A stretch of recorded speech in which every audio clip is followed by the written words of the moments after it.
Hoy vamos a tomar esta parte de la escritura que leímos aquí en el libro de Segunda de Reyes, en el capítulo 17, para seguir nuestro estudio bíblico en el libro de Segunda de Reyes. Y vamos a hablarlo bajo el tema causas del cautiverio de Israel. Este es el punto culminante del libro de Segunda de Reyes. Pues digamos que ambos libros se dedican a la parte, pero es el punto culminante en lo que tiene que ver con la historia de Israel. Recuerde que los dos reinos fueron divididos en el reino de Israel y el reino de Judá. En este momento decimos que Primera y Segunda de Reyes enfatiza en la historia de Israel, aunque también hace aparte de la historia de Judá.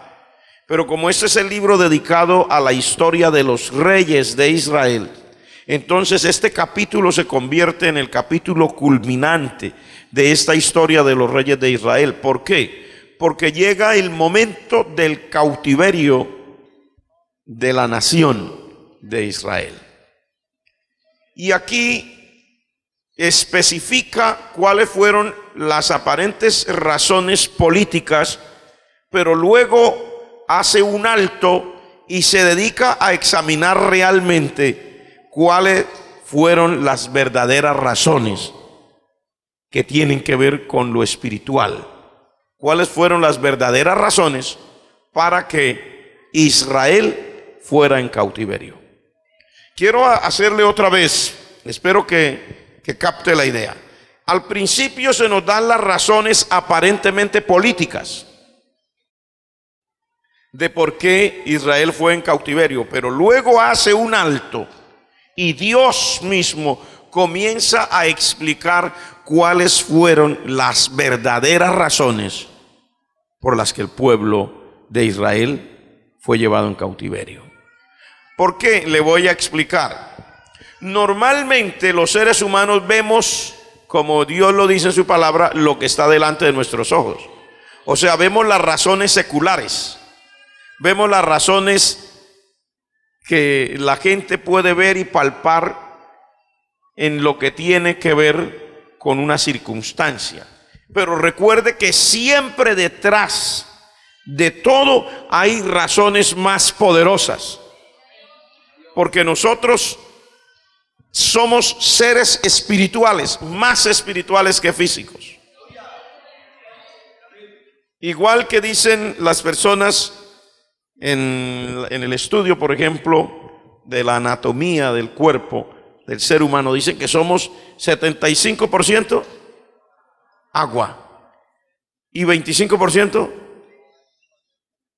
sólidos, ¿verdad? Materia, minerales, cosas. Minerales, tierra, de todo, pero nosotros tenemos plomo, zinc, hierro. Eso. El Señor mismo dice que Él nos tomó del polvo y nos hizo así. Entonces, igualmente en la parte espiritual, nosotros tenemos 2/3, en la parte de lo que es la vida, tenemos 2/3 partes que son espirituales y solo 1/3 que es física. Tenemos espíritu y alma, netamente espiritual, y solamente en lo físico tenemos el cuerpo. Entonces, detrás de cada circunstancia que aparece, siempre hay razones más poderosas de las que se pueden ver. Por eso es que cuando, por ejemplo, acontece un desastre natural, los científicos dan las explicaciones seculares. Vamos a suponer que si es una tormenta de lluvia, que hay una gran temperatura muy alta que viene desde la parte norte del África, viene una bajando desde allá de arriba de la parte alta de Europa, por allá del polo, se encuentran las dos corrientes y se encuentran más o menos en el océano Atlántico, bordeando el África, y comienza una lucha entre el aire caliente y el aire frío, y comienzan a hacer un baile y una danza. Estoy hablándoselo de una manera criolla, hasta que se arma una tormenta. Esa es la explicación. Si es un desastre natural que tiene que ver, por ejemplo, con un terremoto, pues que vivimos en un sitio donde la tierra está llena de fallas geológicas, unas regiones más importantes que otras. Nosotros vivimos con esas fallas allí porque somos parte de esa falla que cruza desde Sudamérica, bordeando los Andes, todas esas fallas del Pacífico, y que luego sube, bordea por Centroamérica y llega por allá hasta frente de California en los Estados Unidos. Entonces nosotros somos propensos a los terremotos. ¿Y qué es una falla? No, pues que la placa de la corteza terrestre está fracturada. Entonces hay varias placas y a veces una placa comienza a entrar por debajo de la otra y le hace presión, y la otra de para acá y la otra de para allá. Y entonces cuando de pronto ya no da más y la presión que está ejerciendo esta es más fuerte, le pega un empujón a la otra y téngase y sálvese quien pueda. Se produce un terremoto. ¿Qué es un tsunami? Y también le dan a uno la explicación que sucedió lo mismo, es un terremoto, pero allá abajo del lecho marino, y entonces el movimiento que eso lo produce hace que salgan unas olas que cuando están allá en alta mar no se ven tan grandes, pero vienen con una velocidad increíble. Pero a la medida que se van acercando a la orilla, se van haciendo más grandes. ¿Por qué? Porque el terreno ya no es tan profundo. Entonces al venir una corriente en un terreno llano, pues ya se arma una pared de agua, y cuando llega a la costa pues arrasa y puede entrar, dependiendo de la fuerza, 15 kilómetros, 20 kilómetros tierra adentro.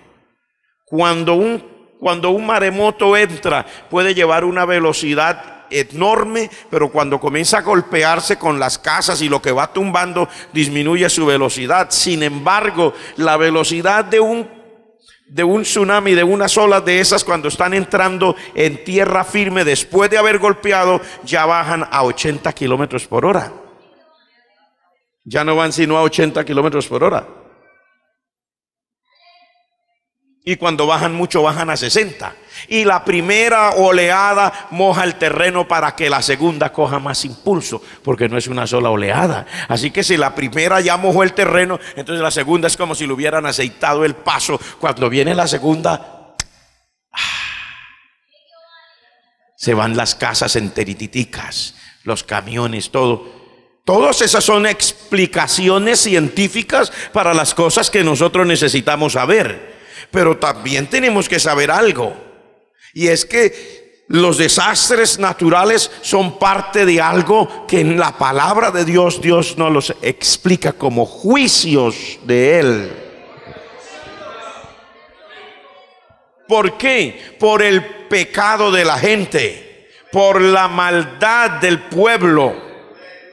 Igual el Señor nos explica por qué pasó el diluvio universal. Y el Señor nos explica por qué todo lo que está pasando ahora pasa. Y lo que va a pasar también explica por qué. Y en este caso de Israel también explica por qué pasó lo que pasó. Ahora espero que me hayan entendido esta pequeña explicación.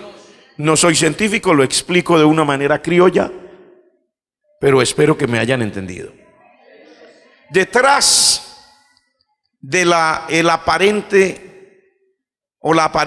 causa política, había realmente una causa espiritual. Miremos lo que primero dice de la parte política. En el verso 1, en el verso 2, habla de quién era el rey que hizo lo malo, que era igual que los otros. En el verso 3 ya habla de política. Dice: contra este subió Salmanasar, rey de los asirios. Y Oseas fue hecho su siervo y le pagaba tributo. Verso 4 explica qué más sigue pasando.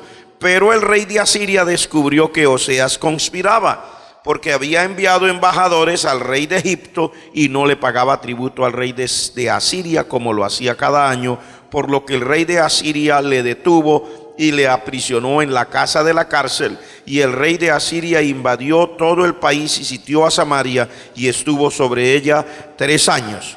En el año 9 de Oseas, el rey de Asiria tomó Samaria y llevó a Israel cautivo a Asiria y los puso en Ala o Alá, en Abor, junto al río Gozán y en las ciudades de los medos. Esa es la razón política. ¿Cuál es la razón política? Usted sabe, para los que medio han estudiado o que les gusta la información, el mundo está compuesto de fuerzas geopolíticas. O sea, geográficamente en determinados lugares hay una forma política y hay unas naciones que llegan a ser como potencias en esa área. Por ejemplo, en el occidente hay una fuerza, hay una potencia, sí, en el occidente. Entonces, esta fuerza, esta potencia política compone un bloque geopolítico. ¿Qué quiere decir? Una parte geográfica que más o menos se mueve en una dirección determinada políticamente hablando. Ahí hay una potencia, en este caso, en este lado está Estados Unidos y está Europa. En Europa, pues el mejor paisito así, que tiene como más, así, como garbo sería Alemania, dentro del mercado común europeo, ¿verdad? Entonces, usted ya va viendo la composición política. Entonces los demás, pues, ¿qué hacen? Pues lógico, si Estados Unidos es el que más compra y si Europa es el que más compra y nosotros, pues, casi no nos compra, pues, entonces, ¿qué hacemos? Vamos a hacer un tratado de libre comercio para que acepten que nosotros les vendamos nuestras flores y ellos nos vendan a nosotros los cohetes, los aviones o las cosas que necesitemos, o una nave espacial para ir a Marte, cualquier cosa que ellos produzcan. Entonces eso se llama un tratado de libre comercio. Entonces ya usted ve cómo la situación política va llevando el equilibrio de las cosas. Pues el que es más pequeño le da rabia porque es que siempre uno le toca la peor parte y nosotros no vendemos sino muebles y flores y ellos sí nos venden a nosotros y queremos ese cohete, pero el cohete está muy caro, bájele por favor. Y ahí comienzan las pujas. Entonces, que los que dicen que son de derecha, que los que son de izquierda, que los que son de centro, que los que son de aquí, que los que son de allá, y el uno tiene estas leyes y el otro y aquel le quiere imponer. A la final siempre alguien resulta poniéndose al frente. De eso no tenga usted la menor duda en esta época y en todas las épocas anteriores. Y si el Señor te demorare por venir 5 o 10 minutos, todavía otro más. Y siempre hay lucha, el que quiere estar allá porque no quiere estar arriba, porque está cansado de estar allá abajo y que le den duro. Entonces eso es más o menos el panorama geopolítico en el mundo. En aquella época, en aquella región había una potencia, se llamaba Asiria. Pero había un segundo país que tenía bastante fuerza que se llamaba Egipto. Que en un momento Egipto fue primera potencia, pero ya no lo era. Pero de todas maneras le queda así su fuercecita. Entonces Asiria es la gran potencia. Ahora las naciones más pequeñas como Israel, Moab, Edom, Judá y todos esos, entonces vienen a ser servidores o subyugados. Son los que tienen que clamar por acuerdos. Mire que necesito un acuerdo de un tratado de libre comercio, que un tratado de no agresión, que mire que, y los otros iban firmando. ¿Y cómo hacían los tratados? Pues, mijito, ¿usted quiere eso? Pague. ¿Cierto? ¿O no es cierto? Así ha sido toda la vida. No estoy a favor de Asiria, ni a favor de Egipto, ni a favor de Europa, ni a favor de Estados Unidos, ni a favor de nadie. Le estoy explicando cómo es la vida. Entonces, por causa de eso, estoy hablando de las razones meramente históricas y políticas de ese momento. Por causa de eso, Israel le tocó también hacer su tratadito con el jefe del momento. ¿Cuál era el jefe del momento? Asiria. ¿Cómo se llamaba el rey de ese momento? Salmanasar. Entonces yo le digo, no, pues el tratadito, no agresión, usted tiene un ejército muy grande, nosotros un ejército pequeño, ok, listo, no hay problema, vamos a firmar el tratadito, ¿cuántos son los impuestos? Entonces le pagaba impuesto. Pero lo que les dije ahora, siempre la gente al final se cansa, pero yo trabajando solo para otros. Así pasa hasta en el negocio que tiene por ahí la gente. Ay, pero hay que pagar impuestos al gobierno y yo no trabajo para el gobierno. Y cada uno se sacude. Bueno, a mí no me interesa eso, no estoy hablando de política en términos de lo que usted piensa o yo pueda pensar, sino cómo ha sido la vida en el mundo entero a través de la historia. Entonces Israel dijo, no, pero estoy trabajando solamente, y el rey se llamaba Oseas, estoy trabajando solamente para Salmanasar, para el rey de Asiria. ¿Será que con Egipto no me sale más baratico? Y se fue y le mandó embajadores al rey de Egipto, que se llamaba So. Y le dijo, ¿cómo le parece que es que, pero es que aquel me está sacando ya los ojos, la lengua, todo? Es demasiado.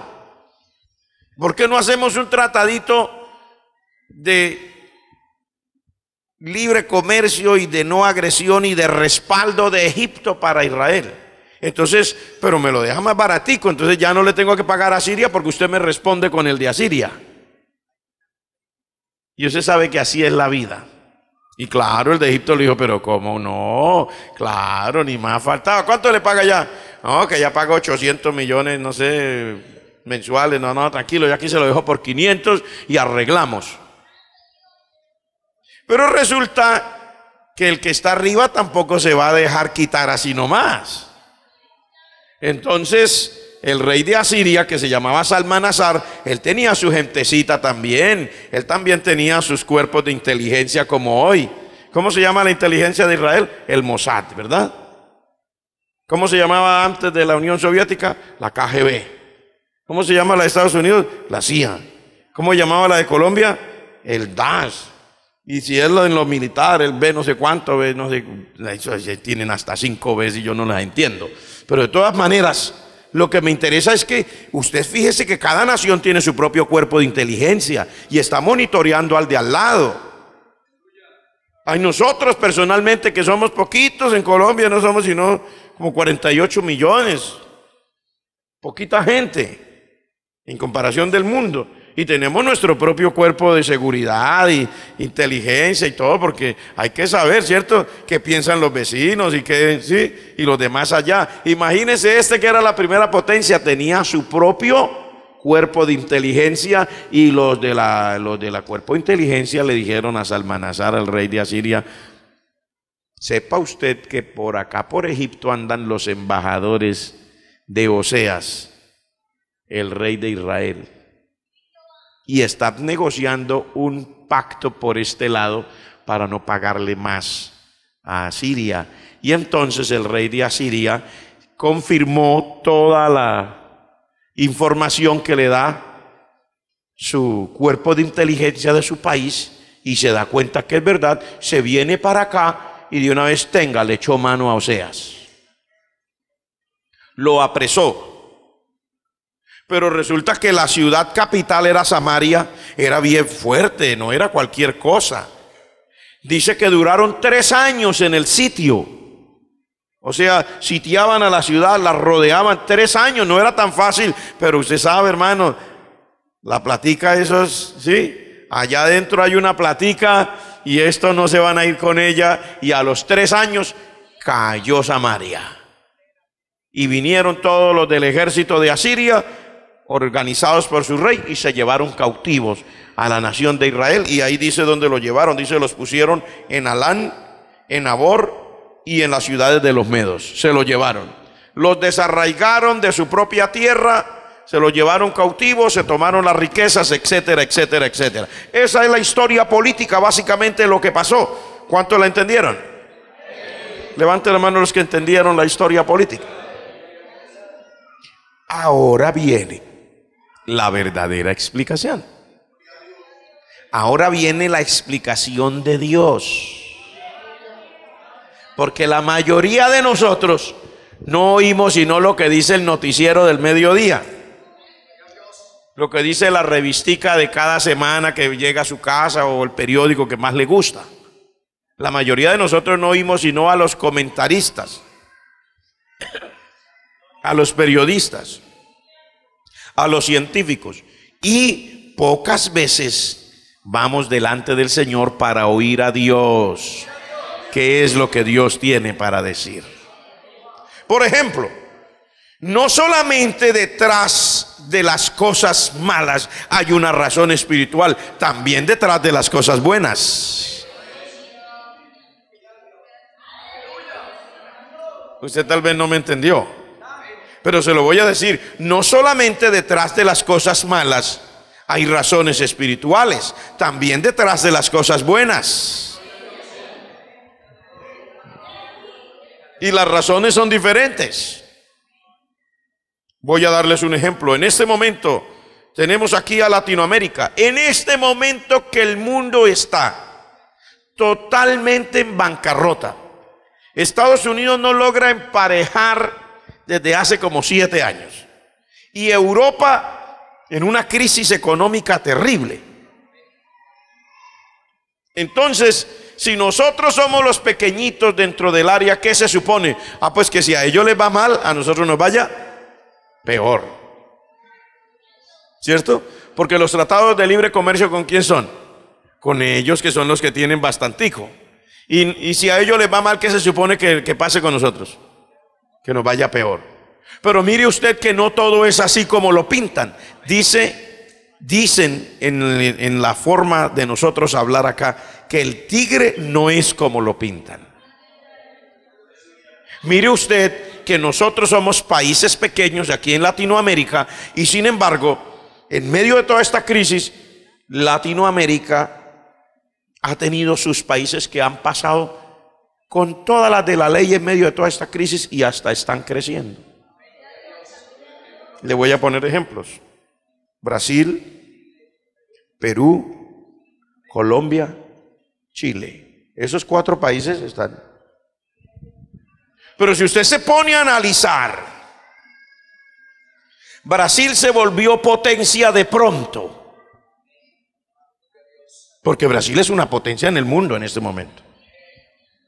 ¿Y sabe usted que hace un tiempo, cuando yo era más muchacho, Brasil, y hablar de la economía brasilera era hablar de una tragedia económica?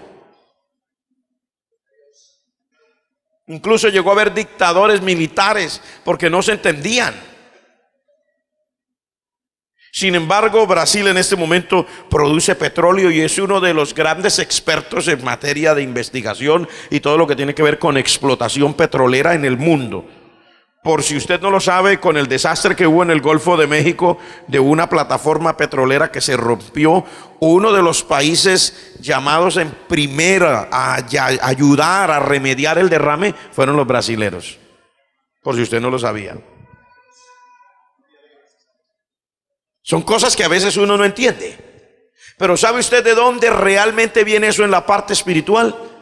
El Brasil hace unas 2 décadas, casi 3, se dedicó a producir misioneros y predicadores para el mundo entero, hermano. Que usted encontraba predicadores brasileros en el África, predicadores brasileros en Europa, predicadores brasileros en Estados Unidos, predicadores brasileros en todos los continentes. Y Dios no miente en su palabra. Dad y se os dará. Medida buena, apretada, remecida y rebosando. Y la versión King James lo dice todavía más claro. Dice: los hombres darán en vuestro regazo.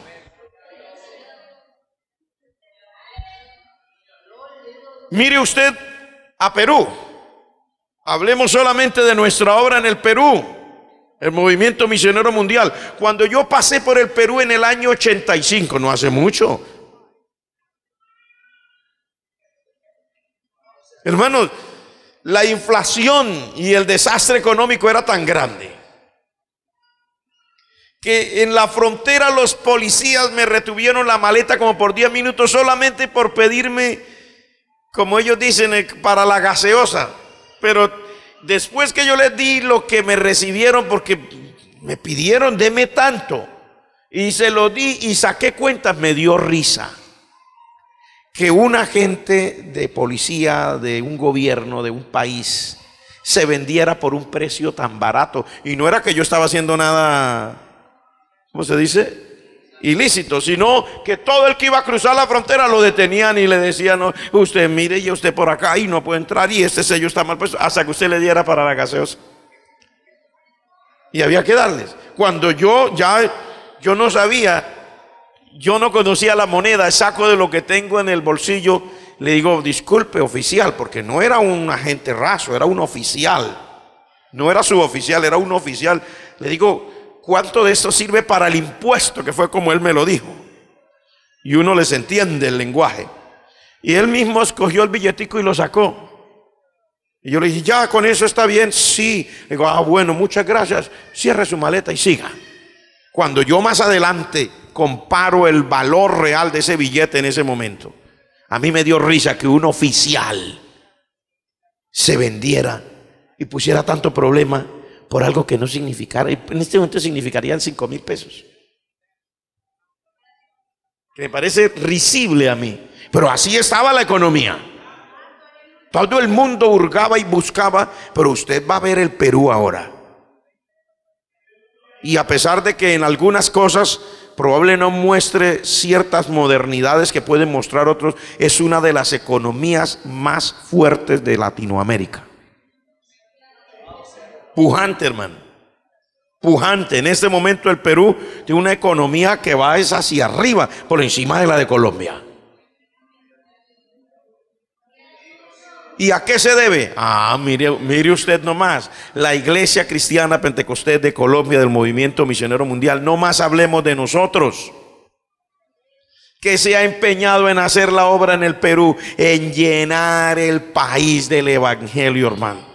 Tenemos iglesias en el Amazonas, en la sierra, tenemos iglesias en la costa, tenemos iglesias en las ciudades más altas del mundo, en las más bajitas del mundo, en todos sitios. Entre los indígenas tenemos iglesias del Movimiento Misionero Mundial.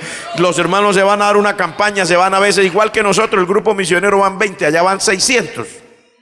800 he encontrado yo que se van a un viaje misionero para fundar una iglesia en un pueblo. Y luego usted encuentra a los hermanos del Perú ayudando en Europa, ayudando por allá, en cualquier país de eso usted los encuentra. Los encuentra por allá en Inglaterra, los encuentra en Estados Unidos, los encuentra por todos lados. Entonces se han dedicado, aunque la gente, el resto del país no lo ve, y el resto del mundo no lo ve, y a veces ni la iglesia lo ve, porque algunos de nosotros no miramos más allá de la punta de nuestra nariz. Pero cuando usted lo examina con lupa, usted se da cuenta, tiene razón el Señor en su palabra. Y solamente por hablar de eso, y luego la cadena de televisión que se llama Betel, que es mundial, que predica la palabra y por allí se pasan mensajes de todos los oficiales, todos los días, son 24 horas, está transmitiendo por 6 satélites. Tiene cubrimiento mundial. Usted la puede sintonizar en el Medio Oriente. De hecho hay hermanos convertidos en el Medio Oriente porque han oído la palabra a través de la cadena de televisión. Tenemos gente en Islandia, tenemos gente en Australia que se ha convertido a través de esa predicación. Cuesta un dineral, sí, pero los hermanos venden hallacas, ¿verdad, hermano? Tamales se llaman aquí, allá le dicen hallacas. Venden tamales y de todo para ayudar a pagar para que los satélites transmitan. Y de eso la emisora de televisión es fuerte, no es cualquier cosa. Yo he estado allí, yo creo que tiene que unos 150 empleados, hermano. Yo creo que tiene unos 150 empleados. Y eso ya no es cualquier cosa, solo para predicarle al mundo entero. Y todo ese esfuerzo para poderle predicar al mundo entero. Por razón, mire usted el Perú, han encontrado petróleo también, han encontrado de todo, hermano, la minería, todo empujando, porque son razones espirituales. Detrás de las cosas buenas también hay razones espirituales. Y luego el pastor Rodolfo, Dios lo ha bendecido y ha orado por la gente. Cuando llegan y lo invitan a cualquier parte, les ha reclamado a los gobernantes, les dice, o gobiernan bien o la mano de Dios estará contra ustedes y contra todo el país. Pero si ustedes quieren que la mano de Dios esté, gobiernen bien, y les hace la oración y les enseña la palabra y les dice, pues Dios obra. Es que el mismo Dios de antes es el mismo Dios de hoy. El mismo Dios de Elías es el mismo Dios suyo. El mismo Dios de Eliseo es el mismo Dios mío. Siempre hay unas razones espirituales. Y hablemos de Colombia, igual. Es que cuando pasamos en el último viaje misionero estamos atravesando Estados Unidos. Solamente para que usted vea, en un solo mes nos le dieron visa a más de 20 personas de esta iglesia para Estados Unidos. Y más de uno no cumplía con todas esas expectativas que la gente, pero yo oré junto con ellos y les dije, párese ahí, ore, váyase por su visa. Y Dios obró. Y cuando íbamos pasando por Estados Unidos, que íbamos rumbo a Filipinas, ese grupo, la gente de seguridad o de la inmigración le preguntó a más de uno y a mí también, ¿y ustedes qué es este grupo? Le digo, somos un grupo misionero de la iglesia cristiana del movimiento misionero mundial, que vamos a abrir una iglesia en Filipinas. Dijo, ¿cómo misioneros? ¿De dónde? Le digo, pues ¿cómo ve nuestro pasaporte? De Colombia. Dice, ¿pero de Colombia? Le digo, sí, de Colombia. ¿Por qué? ¿Le asusta? En este momento tenemos misioneros abriendo una iglesia en Filipinas que ya está abierta. Hay 2 sitios de predicación. Comenzamos con uno, ya van 2, solamente tenemos 4 meses. La una misionera es de aquí y la otra misionera es de Cartagena. De aquí nos fuimos ese grupo. Pero no es la única parte donde hemos ido. Nosotros hemos ido por el Asia, hemos ido a la India, hemos ido a una parte, hemos ido a la otra. Usted va a encontrar misioneros colombianos en Australia. Usted va a encontrar misioneros colombianos en Estados Unidos. Usted va a encontrar misioneros colombianos en Europa. Usted va a encontrar misioneros colombianos por muchas partes del mundo. Y estoy hablando solamente de lo que nosotros podemos dar fe en lo que tiene que ver con la obra donde Dios nos instaló a nosotros, en esta iglesia del Movimiento Misionero Mundial. Ahí montamos una pequeña radioemisora en línea que está transmitiendo en este momento. Recibimos reportes de más de 110 países del mundo, porque transmitimos en inglés. Este mensaje que usted está oyendo aquí hoy en español, el mundo lo está oyendo en inglés en este momento. Nuestros traductores están allá. Y luego tenemos todo lo que funciona con la emisora y la revista y todo eso. Resultado, en este momento, al comienzo del año recibí una revista secular que decía Colombia, milagro. Sí, Colombia, milagro. Hace 4 años decían, ¿qué país más acabado se lo va a tragar el diablo? Tienen de todo: violencia de izquierda, violencia de derecha, violencia de arriba, violencia de abajo, violencia de estos caballos, bomba, burros, bomba, bicicletas, bomba, muertos, bomba. Todo es una bomba. Esa pobre gente va a perecer. El mayor número de secuestrados en el mundo tuvimos hace poquito. Y sin embargo, en este momento, el año pasado entró de inversión extranjera más de 17,000 millones de dólares. El año pasado. ¿Está usted entendiendo lo que le quiero decir? Ahora resulta que en Bucaramanga nosotros hablamos inglés también. El país se está volviendo bilingüe. ¿Usted cree que eso es nada más así? ¿Usted no sabe que esa es la obra de Dios? Detrás de todas las cosas, aunque parece que hay gente que no tiene trabajo, que Dios está bendiciendo el país. Se están ampliando las carreteras, se están haciendo túneles, se están poniendo que las carreteras queden de doble carril por todas partes. Los aeropuertos se están ampliando. Bucaramanga le llegaban como 3 avioncitos al día. Un aeropuertico que nos hicieron de juguete ahí. No había que hacer más. En este momento solamente para Bogotá hay 18 vuelos diarios. Casi todos se van llenos. Están ampliando el aeropuerto porque no cabe la gente en la terminal. Tuvieron que ampliar el aeropuerto, el parqueadero, y hasta unas personas privadas poniendo otros parqueaderos, porque no cabe con los parqueaderos del propio aeropuerto. La gente llega por la mañana como en cualquier otro país, deja su carro ahí, se va de viaje y por la noche llega y lo recoge. O si no, dentro de 3 días vengo por él. Eso no se veía antes. Dios está obrando de una manera grande, pero hay razones espirituales, señores. Anoche estábamos inaugurando nuestro templo de la iglesia central en Barranca. Esta tarde tendremos que ir a otra iglesia nuestra aquí a hacer otra inauguración de otro de nuestros templos. Y este templo nunca le hemos hecho inauguración. Pero aquí estamos, gloria al nombre del Señor. Por todos lados se construye. O sea, Dios hace todo lo que Él dice en su palabra. Detrás de cada cosa siempre hay razones espirituales. Y si usted y yo seguimos buscando a Dios, y si seguimos viviendo en santidad, y si seguimos buscando al Señor como Él lo manda, si seguimos orando y ayunando, si seguimos clamando, si seguimos haciendo justicia, si seguimos haciendo las cosas al derecho, esto es apenas el comienzo. Ustedes y yo veremos la gloria de Dios. Pero en lo que respecta a Israel, la situación no se podía hablar de cosas bonitas. Ellos no estaban haciendo obra misionera. Dios comienza a explicar desde el verso 7. Entonces, vayamos a las razones de Dios. Porque los hijos de Israel pecaron contra Jehová su Dios, que los sacó de Egipto, debajo de la mano de Faraón, rey de Egipto, y temieron a dioses ajenos. Ahí comienzan los problemas. Ahora es Dios hablando y dice, ahora quieren saber por qué fue esto. No fue porque esto. Dios está detrás de todas las cosas. Siempre habrá unas circunstancias físicas que se dan, pero detrás de eso está la verdadera razón, las circunstancias espirituales.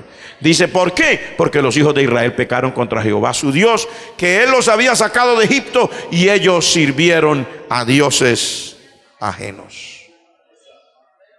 Lo peor que puede hacer la iglesia es perder de vista cuál es su norte, cuál es su verdadero Dios. Cuando usted deja de saber que el Señor es el Señor, cuando usted ya no le sirve a Dios de todo corazón, cuando la iglesia ya no camina como Dios espera, cuando la gente comienza a llenarse la cabeza de cucarachas y a pensar en cosas extrañas y a dejar de lado el servicio a Dios y a irse detrás del mundo, detrás de las cosas que ofrece el mundo, detrás de los dioses del dinero, detrás del Dios de la mundanalidad, detrás del Dios del deporte, ahí comienzan los problemas. Por eso así nos llamen, como nos quieran llamar, fanáticos. Otros dicen, uy, estos son santurrones, o sea, que se le quieren dar de demasiada santidad. Díganos lo que quieran. Por mí, boca tienen, hablen lo que se les antoje, que eso a mí ni me va ni me viene. A mí no me importa lo que diga la gente. ¿Sabe qué me importa? Lo que dice Dios en su santa palabra. Porque el ser humano es como la polilla. Eso lo dice la palabra. El ser humano es como la flor del campo, hoy es y mañana ya no está. Los que abren la boca insultando o queriendo chantajear, esos pasan, esos no son eternos. Pero nuestro Dios sí es eterno. Su palabra es eterna, su verdad es eterna. Las cosas de Dios para nosotros son eternas. Tenemos que mirar a Dios. Hay que echar fuera toda mundanalidad, hay que echar fuera el pecado, hay que echar fuera los dioses ajenos. Amén, hermanos. ¿Cuántos dicen gloria a Dios?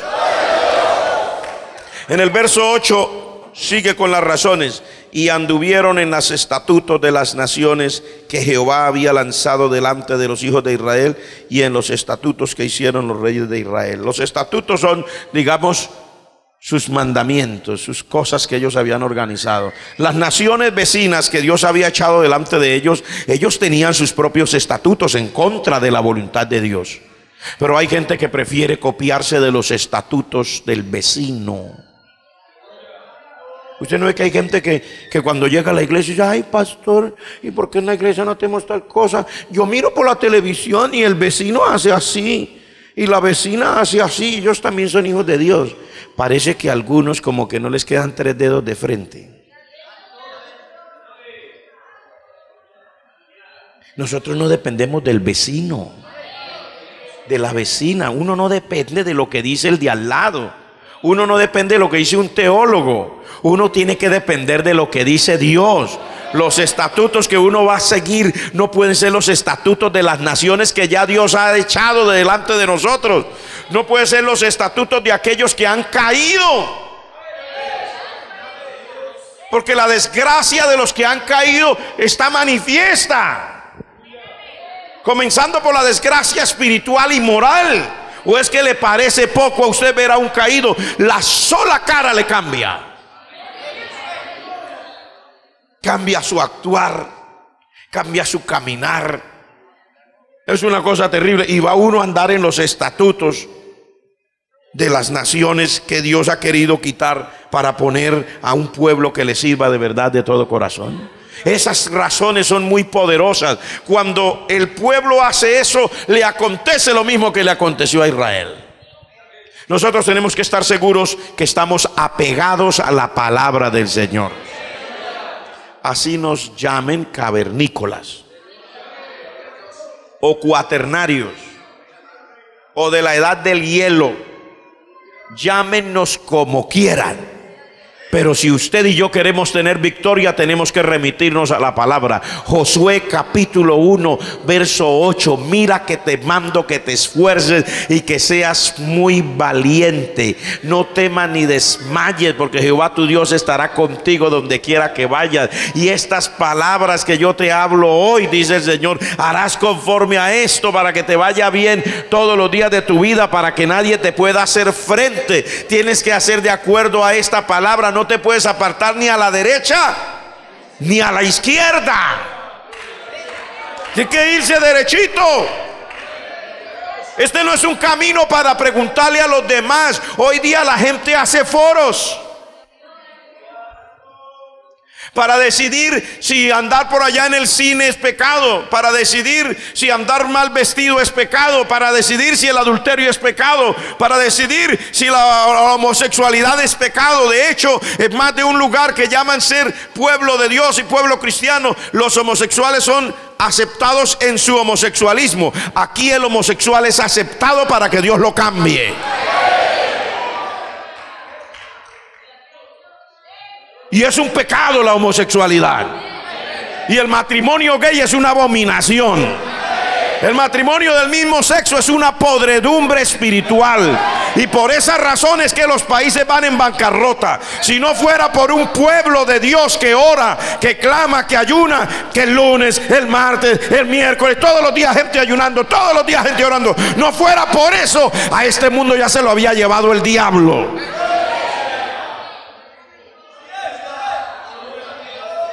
Hay que predicar la palabra al derecho, hermano. Hay que predicar la palabra al derecho. Al pecado hay que decirle pecado. Hay que andar por los estatutos de la palabra de Dios. El adulterio es pecado, la fornicación es pecado. Amén, hermano. El robo es pecado, la injusticia es pecado. La murmuración contra las autoridades espirituales es pecado.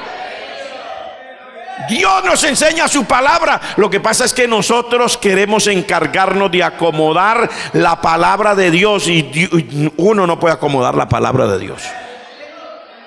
Uno lo que tiene que hacer es acomodarse uno a la palabra de Dios. ¿Estamos? ¿Cuántos están aquí? Pero mire lo que dice en el verso 9, y esto me da a mí, oiga, que podríamos estar aquí hablando siquiera 2 o 3 horas. Y los hijos de Israel hicieron secretamente cosas no rectas contra Jehová su Dios. Se edificaron lugares altos en todas sus ciudades. ¿Sabe que hay gente que todavía cree eso? Que uno hace cosas secretamente. Usted no se puede equivocar. Yo no me puedo equivocar. No os engañéis. Dios no puede ser burlado. Todo lo que el hombre sembrare, eso también segará. ¿Qué hacía esta gente? Secretamente se iban a adorar dioses falsos. Y tenían dioses falsos que en su adoración se incluían las orgías sexuales. Cuando habla de que hacían debajo de los árboles frondosos altares y lugares, etcétera, era un tipo de servicio a esos dioses paganos que incluía también orgías, fornicación, adulterio, basura. ¿Y cómo lo hacían? Dice aquí, secretamente. Usted no se da cuenta que hay gente que dice que es cristiana y que quieren andar haciendo cosas secretamente. El domingo están ahí levantando las manos y dicen amén y dicen aleluya y te amo Cristo y te amo y no hay Dios tan grande como tú. Y después, hermano, cuando se van por allá, se invitan para la discoteca secretamente. Algunos toman licor secretamente. Otros viven en adulterio secretamente. Yo he descubierto gente en las iglesias que llevan 3, 4 años en la iglesia, vienen a los ayunos. Y usted no sabe que viven en adulterio. Si es mujer, viste largo, viste bien y todo, pero no se ha arrepentido. Primero que todo tiene que arrepentirse. Si es hombre, igual, sea una buena peluqueada, bien organizado, ese no estamos en contra. Hay que peluquearse, hay que organizarse, pero primero hay que arrepentirse del pecado. Hay que echarlo fuera en el nombre de Jesucristo. Hay que desbaratar la obra del diablo. Si puede decir amén, diga amén. Si no puede decir amén, diga ay, ay, ay. Se complicó esto. Pues mejor que se complique. Es mejor que Dios nos hable la palabra al derecho. Levante la mano los que aman la palabra de Dios al derecho. Es mejor hablar la palabra. Ninguno se puede creer que va a hacer cosas secretamente y que Dios no lo ve. Dios lo ve, no importa dónde cada cual se vaya. Que un cristiano que es soltero a enamorarse de una muchacha inconversa o viceversa, o peor que eso, en fornicación con inconversos, con creyentes, con el que sea, siempre Dios lo va a descubrir. Dios no lo va a dejar a que se quede ahí impune. Ojalá que salga esta palabra con fuego, con candela. Alabado sea el nombre del Señor. Que no lo deje dormir, que se vuelva loco de noche, se despierte a llorar, que le dé un ataque de nervios, sin vergüenza. Arrepiéntase en el nombre de Jesucristo. Sí, Señor. Que no se sane hasta que no se arregle. Usted dirá, uy, pastor, pero ¿por qué así tan enojado? No, yo no estoy enojado, yo lo amo. Si no lo amara, no le decía la verdad. Hay gente que cree que amar es quedarse callado. No, Señor. Amar es hablar la palabra de Dios. Amar es decir la verdad. Amar es mostrarle al pueblo que hay una sola manera de servir a Dios, que secretamente no se puede andar haciendo las cosas que ofenden al Señor, porque Dios siempre lo ve y Dios siempre lo va a descubrir.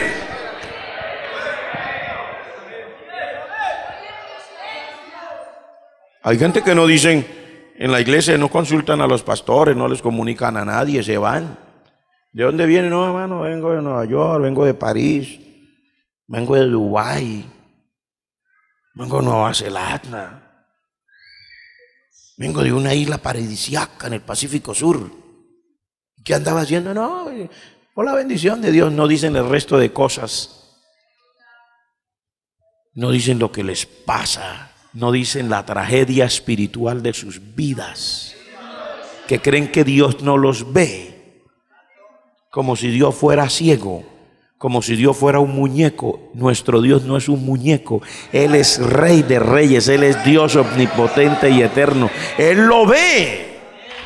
Y Él le reclama, como en este día. Aunque usted me diga, no, no es Dios que me está reclamando, es usted. Piénselo como quiera, pero Dios hoy le está hablando. Y si de alguna manera usted no anda bien, si usted anda mal, si usted anda en pecado, si usted anda haciendo cosas secretas y no se arregla, cuando llegue el día de enfrentarse en la eternidad, esta palabra le retiñirán en los oídos hasta en la eternidad. Lamentará su desgracia.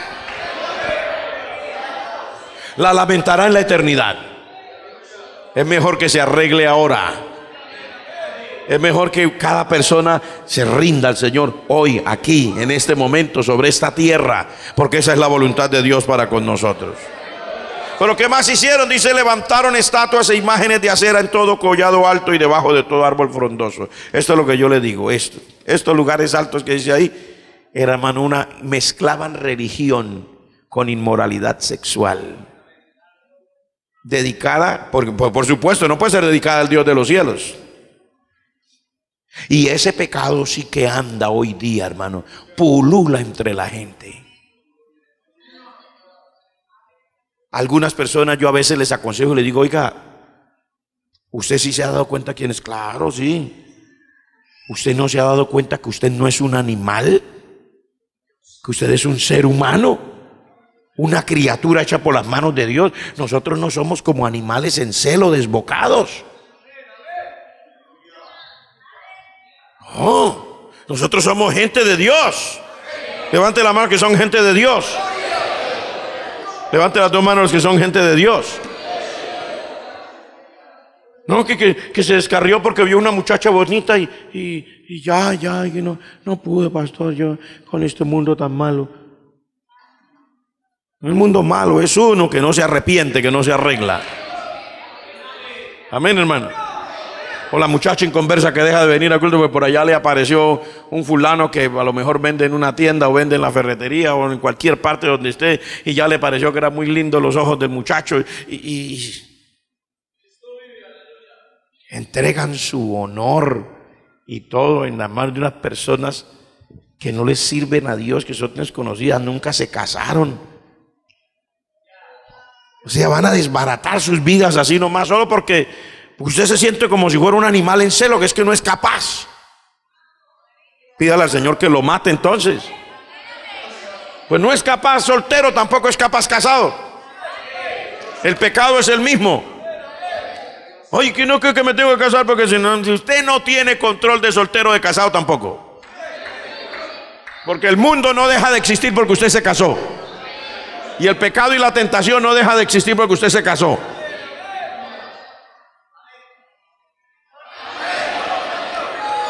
Hay que reprender toda inmoralidad sexual en el nombre de Jesucristo.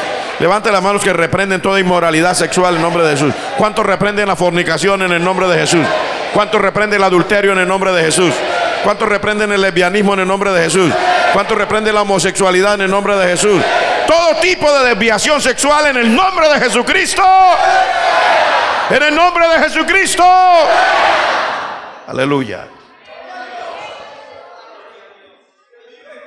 Mire que en el verso 11 explica cómo era eso. Dice: y allí quemaron incienso en todos los lugares altos, a la manera de las naciones que Jehová había traspuesto de delante de ellos, e hicieron cosas muy malas para provocar a ira a Jehová. ¿Se da cuenta que ahí lo dice? Y dice que era una provocación contra Dios lo que ellos hacían. Dice que incluso, mire cómo mezclaban todo, porque hay gente experta, hermano, en mezclar religión con pecado. La palabra de Dios dice ahí, así lo hicieron ellos. Quemaban incienso, que el incienso era para la adoración a Dios. Hay gente que cree que si canta un cántico, ya con eso tapó el resto de las cosas que hizo. Ustedes pueden ir aquí y levantar las manos, tantos cánticos bonitos que hay, ¿verdad? Hemos cantado cánticos espirituales, de verdad. Pues no vaya a creer que usted canta un cántico espiritual y con eso ya tapa el pecado.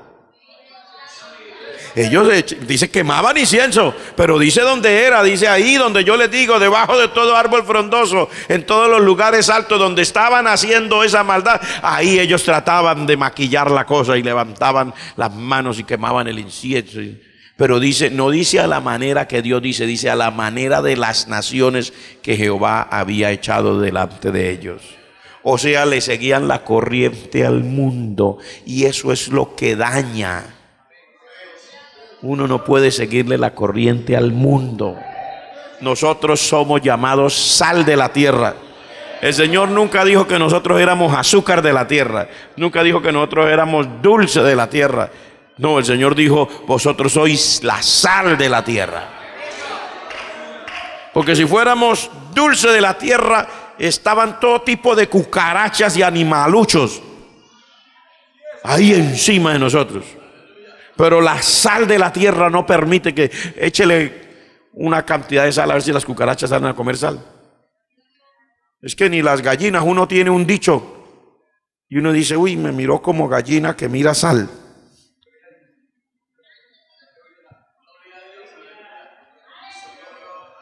Es que usted mismo le hacen un cafecito y en vez de endulzarlo y de echarle 2 cucharadas de azúcar, le echan 2 cucharadas de sal, usted no se lo toma. Muy fuerte. Los animaluchos los insectos, las cucarachas no se van a acercar a la sal. Cuando somos verdadera sal de la tierra, la iglesia repele el pecado, la iglesia repele los insectos, la iglesia repele todas esas cosas que son malas en la presencia de Dios, porque somos sal de la tierra. Levante la mano los que somos sal de la tierra. Levante la mano los jovencitos que son sal de la tierra. Jovencitos. A ver, otra vez, jovencitos que son sal de la tierra. Desde los 12 años en adelante, jovencitos que son sal de la tierra. Jovencitas que son sal de la tierra. Levante la mano. Usted no fue hecho para andar por ahí en el colegio, en la universidad o hasta en la iglesia. Si uno no cuida a los muchachos, ay, Padre Celestial. Pero muchacho, no espere que lo cuiden. Sepa que usted sal de la tierra. Usted tiene el poder para repeler toda esa basura. Si acaso usted, señorita, se le quieren acercar muchos muchachos y usted lo ve como, dígale, pero ¿qué le pasó a usted? ¿Que usted es hijo de Dios o no es hijo de Dios? Si es una señorita que le acerca con demasiada confianza y le acerca demasiado, le echa hasta la respiración encima de su cara, dígale, discúlpeme, eso es antihigiénico.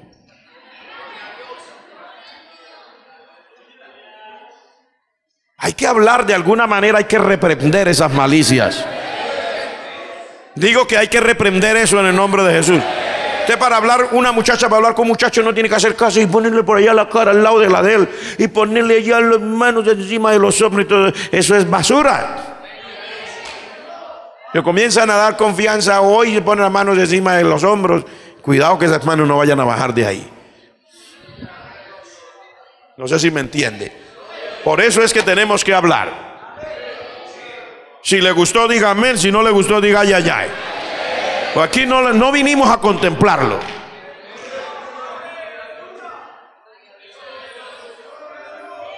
Vinimos a hablarle la palabra del Señor. Levante la mano los que le gusta que se hable la palabra de Dios.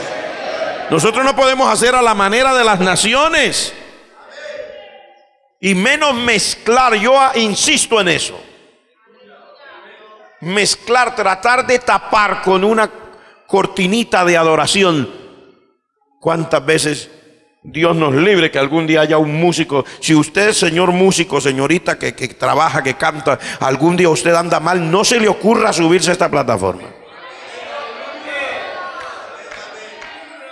No se le ocurra, porque podría pasar algún desastre. Podría caer en esa misma plataforma. Ojo que se lo estoy diciendo.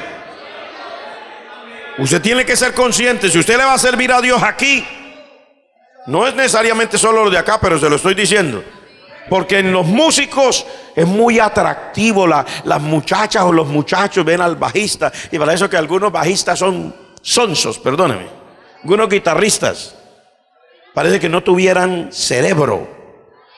Quieren imitar al mundo, le ponen el bajo por aquí.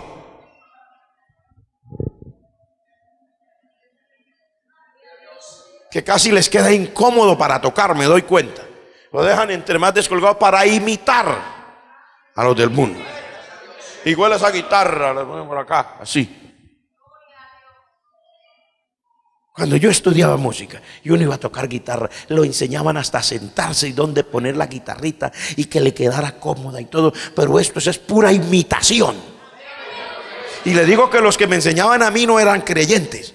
Yo estudiaba en el conservatorio de la universidad.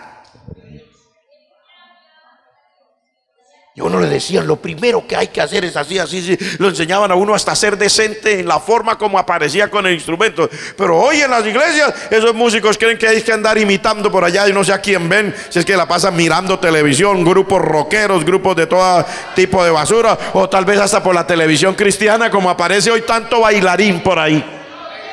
Porque no son adoradores, son bailarines los que aparecen por las famosas televisiones cristianas. Que hay que reprender eso también en el nombre de Jesús. Si me oye alguno de esos bailarines, pues que se arrepienta. Si no se quiere arrepentir, pues lo menos que esto le quede sonando por allá dentro en el corazón, en el cerebro. Si no acabó de apagar esto rápido y lo alcanzó a oír, usted va a tener problemas con su conciencia, porque Dios no le recibe la adoración de esa manera. Tal vez para enamorar a la muchacha así, entonces, y hasta la manera de cantar. Hasta el estilo de cantar. No necesariamente tiene que ser rock o reggaetón para que sea fuera de base, ¿no? A veces toman algunos cánticos que son como de adoración y lo ponen con un dejo carnal. Ay, Cristo. Ay, como basura, cabezones, faltos de arrepentimiento. ¿A quién están enamorando? Cuando se va a adorar a Dios, hay que adorar a Dios en la hermosura de la santidad. Y yo se lo digo, si usted ve por ahí que le están vendiendo un disco, un video de música, de unos músicos que no son verdaderamente creyentes, que lo que están haciendo es todo lo contrario, ¿para qué los compra? ¿Para qué los apoya?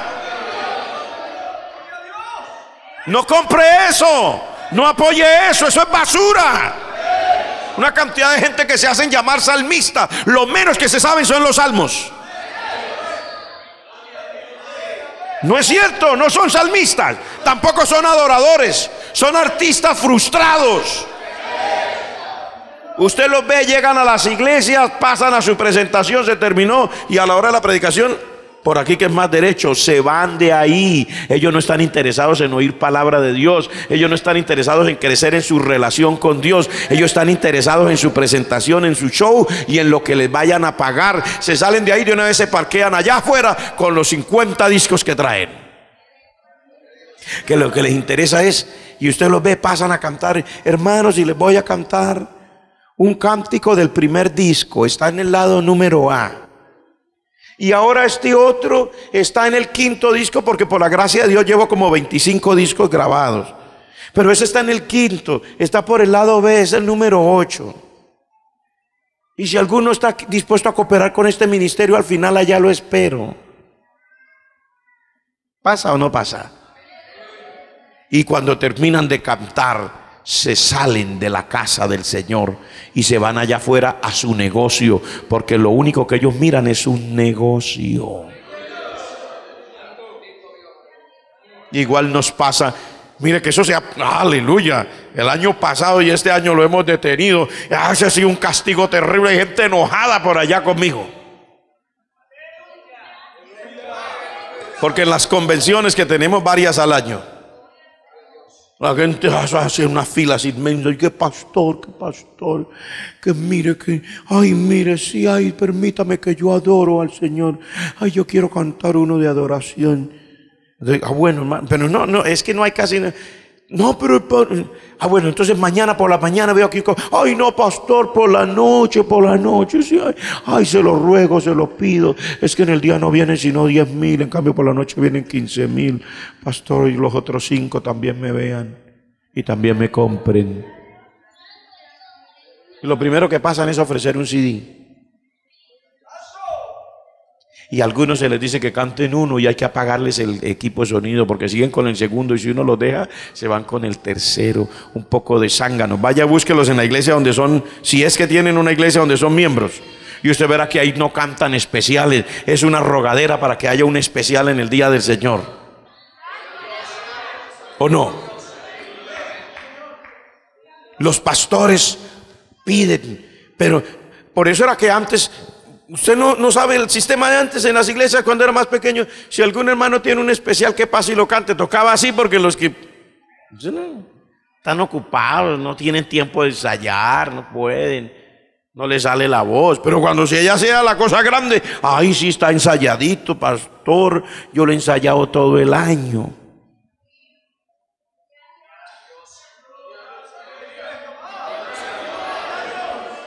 Entonces, ¿sabe qué pusimos? Que haya solo un especial en un culto, máximo 2, y nosotros lo ponemos desde 3, 5 meses antes. Decimos quién va a cantar, punto. Cuando llega allá no hay más cupo para nadie. Uy, pero ¿cómo así esto cambió? ¿Qué pasó? No, nada. Van a cantar los que Dios nos dirige después de haber ido por allá y de oírlos cuando no hay esos 15,000, y de mirar si se bajan y se sientan a oír la palabra de Dios, de mirar si son gente que de verdad llegan al culto y se arrodillan a orar. Entonces decidimos, vamos a poner uno y listo. ¿Y cuál es el afán? Alabado sea Dios. Y algunos mezclan eso de la música con toda esa cuestión de desorden, hermano. Enamoramientos. Hay músicos que tienen 3 novias. Cantantes, muchachas que tienen 4 novios. Aquí no. Espero. Cada músico sea consciente. Si alguno de ustedes anda ennoviado a la escondida y todo, usted ya sabe. Usted tiene el derecho a tener una novia o un novio el día que se vaya a casar, tiene el derecho a casarse, todo en el orden de Dios. En el orden de Dios, cuando sea el momento de Dios. No venir a ponerse a hacer de esto un circo, porque esto no es un circo, es la casa del Señor, es el pueblo de Dios. Levante la mano los que dicen amén.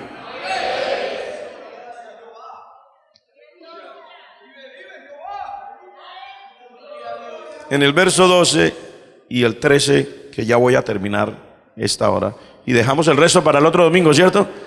Hay que dejarle un poquito de respirar un poquito, ¿sí?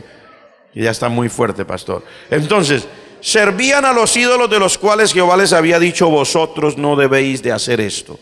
Y en el verso 13 dice, Jehová amonestó entonces a Israel y a Judá por medio de todos los videntes, de todos los profetas, diciendo, volveos de vuestros malos caminos y guardad mis mandamientos y mis enseñanzas conforme a todas las leyes que yo prescribí a vuestros padres y que os he enviado por medio de mis siervos los profetas. Yo le doy gracias a Dios que en medio de todo, Dios siempre tiene su gente, mi hermano. Está bien que haya algunos predicadores que venden el mensaje. Está bien que haya algunos líderes interesados en la euforia, como gritan algunos. No, ellos lo dicen a su estilo. ¡Oh, grita de júbilo! Es que euforia. Y o sea, apláudame. Hágame como el coro para yo poder inspirarme.